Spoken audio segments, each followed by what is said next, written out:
Sir, can you please tell me that what is the use of crosshead bearing in two-stroke engine? What is the use of crosshead bearing? In these technical workshops specially created for the Merchant Navy Decoded family, all your technical doubts related to IC engines, pumps as a marine engineer or as an electrical officer are sorted then and there by Chief Engineer Arvind Singh sir. With a varied experience of being a chief engineer, a technical superintendent, a educational trainer at Anglo Maritime Training Center, he has the right knowledge. And yes, that is how we learn, that is how we grow. Let's just start. See the sample. Okay, crosshead bearing will be helpful in basically two things: converting your reciprocatory motion to rotary motion, crosshead along with the uh, the bottom end bearing. Both together, they will help in converting this reciprocating motion to rotary motion. Anyway, just a moment, I can show you. Probably I can draw and tell you. Is the screen visible? Sir, it's visible. Okay. So in that, when we try to differentiate between the four-stroke and two-stroke engines on ship, so the two strokes are crosshead type and four-stroke engines are trunk type. Both are diesel engine.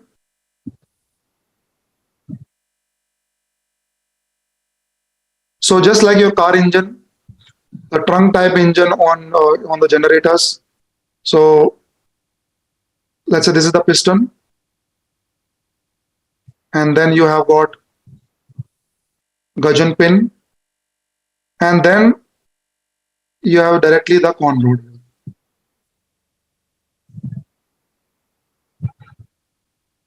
like this. Okay, so you are getting this oscillatory motion directly in the piston inside gudgeon pin. But if you talk about main engine, cylinder is here,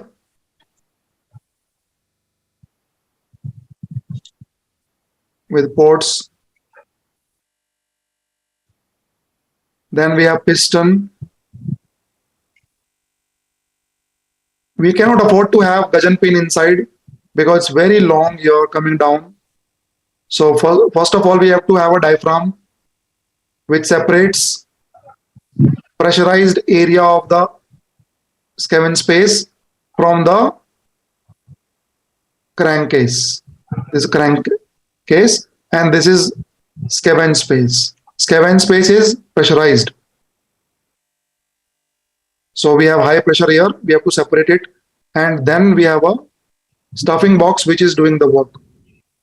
So stuffing box is somewhere here, which is providing seal, and at the same time piston is moving up and down through this. So now this is still our reciprocatory motion. Now piston is moving up and down, we have to provide some kind of guide here so that this piston does not move here sideways. So this we need to provide this using some guide arrangement. So like this. So a guide shoe, and there we have this crosshead bearing. So this vertical lines is guide. These are, so this is crosshead with the guide here. Guide is, let's say, here. So that this does not move here and there. It is only vertical motion along the guides. However, now as you see this gudgeon pin bearing in the four-stroke, which is basically helping this motion, oscillatory motion, we need a bearing here which can do oscillatory motion. So this part is doing. So our crosshead is doing two things here. First of all, it is guiding the piston in vertical direction, piston rod in vertical direction, so that it doesn't shift here and there. Secondly, it is also providing this oscillatory motion for the con rod. This is the con rod now. And con rod, and this whole assembly of crosshead plus bottom end bearing, which is looking like this only, same in two stroke as well, to convert linear into oscillatory rotary motion. So that's the difference. Question. Okay. Sir, why we need the cylinder to be very tall? Why do you need the cylinder to be very tall? Other engine. So this is the stroke. So you need higher stroke because power can be increased either by increasing the area of the cylinder or stroke length. Okay, so you may have heard about this term. Power generated in one cylinder is plan. Right, so you can increase the power generated in one cylinder either by increasing the mean effective pressure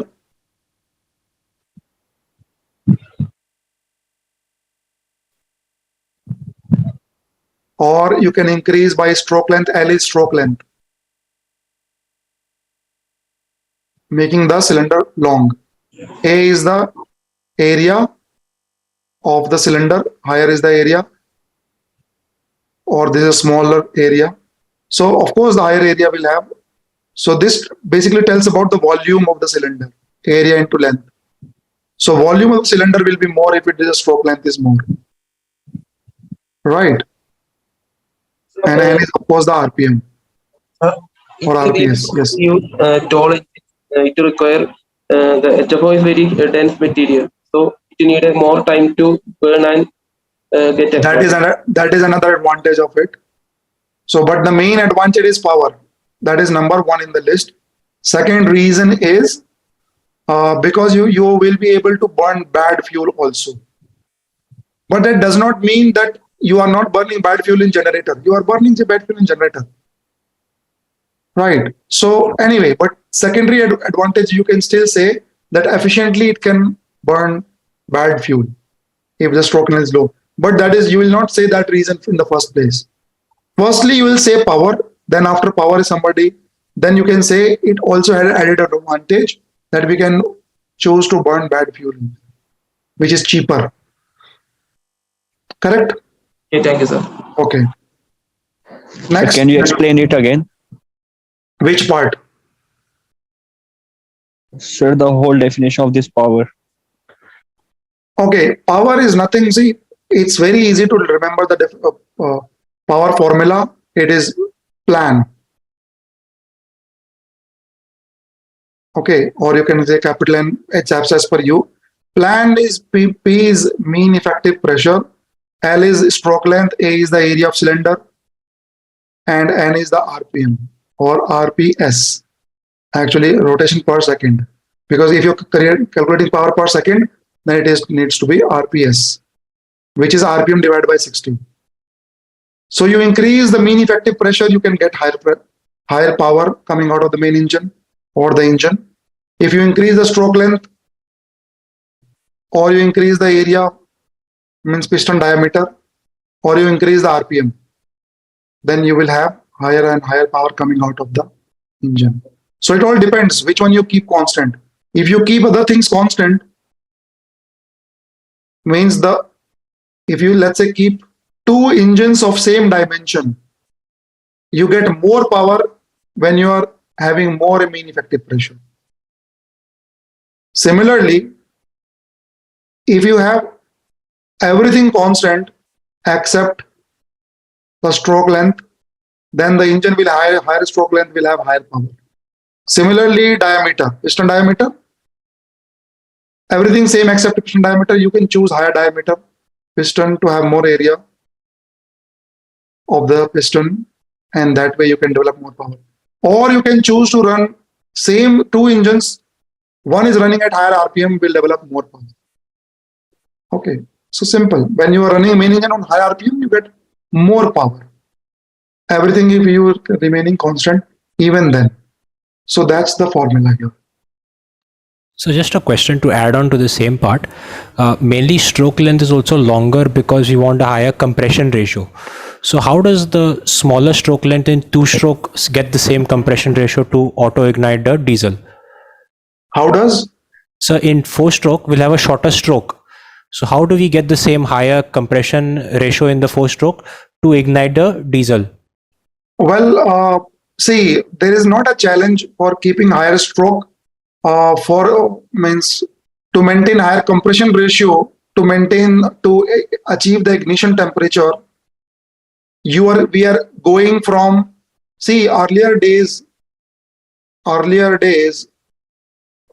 in well, if you talk about MAN BMW engine is a major manufacturer of the two-stroke diesel engine. They initially had K class engine, K series, then L, then S, right? Then they came up with G class. So the K is short stroke, L is long stroke, S is super long stroke, and G is ultra long stroke.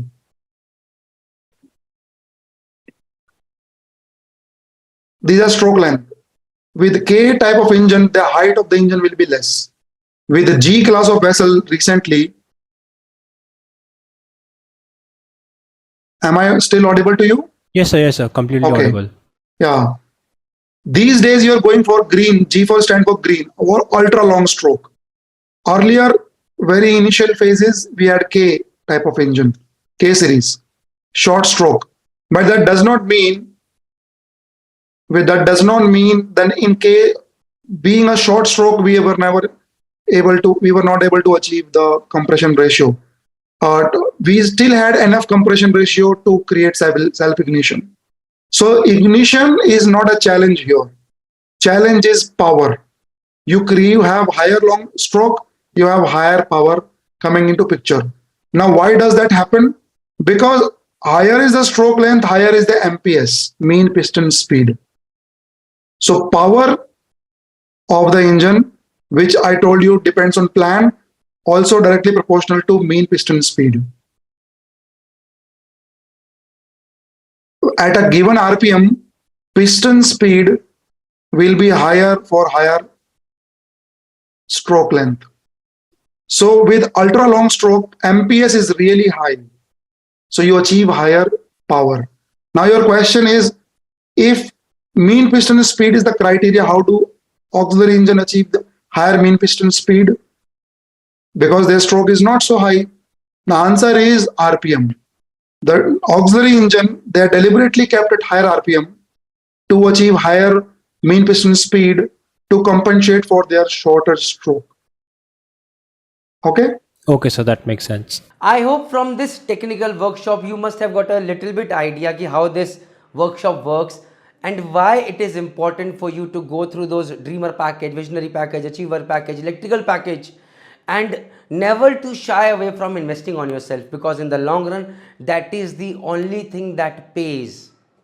So if you want faster promotions, if you want respect on ship, whether you are a marine engineer or an ETO, electrical officer, these packages on Merchant Navy Decoded website are meant for you. Jai Hind, Jai Bharat, Jai Mata.